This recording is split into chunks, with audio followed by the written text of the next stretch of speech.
We eliminate completely employment risks for your company. And you mentioned a very good point, say, do I have the risks of misclassification, for example?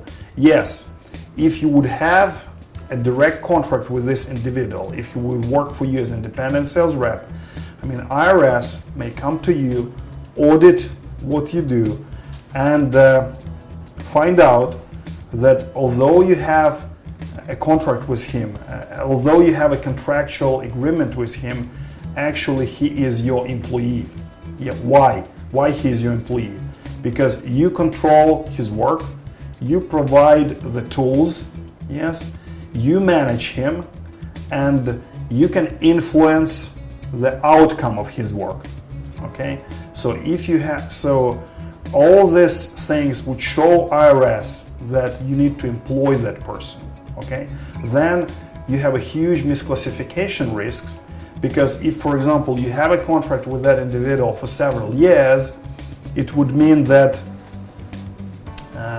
in retrospect they can go backwards and they can recalculate it. All right, so you would need to pay all the taxes for that period, and you would need to pay all the holidays for that period. And we have that case that in Colombia, one lady, she was working as an independent sales rep for one American company, and she worked for them for 5 years. Okay, in 5 years, she decided to take advantage of this company. Okay, so she decided to go to a local court and file the suit that she is to be reclassified into an employee.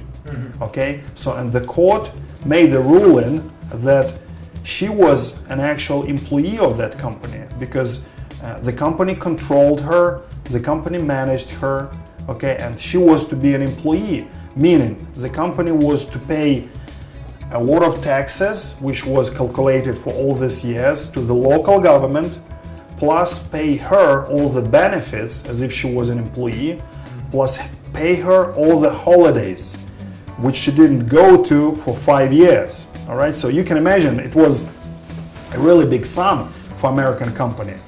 But that Colombian court ruling was actually enforced in the United States. And American company, although far from Colombia, they were enforced to pay all this money to the Colombian government and to that individual. All right, so the risks of misclassification is really high if you look at your relationships with that person, and there's even an IRS 20 steps which you can go through together with your HR director, and you would understand that if you answer yes into the most of the questions, then it would be considered by IRS as an employee relationships. We would recommend you to employ that person. Obviously, it would be on your own risk, yeah, if you won't employ the person, but we would help you to employ that individual, and then you would have a 100% compliance solution, and that misclassification risk would be eliminated.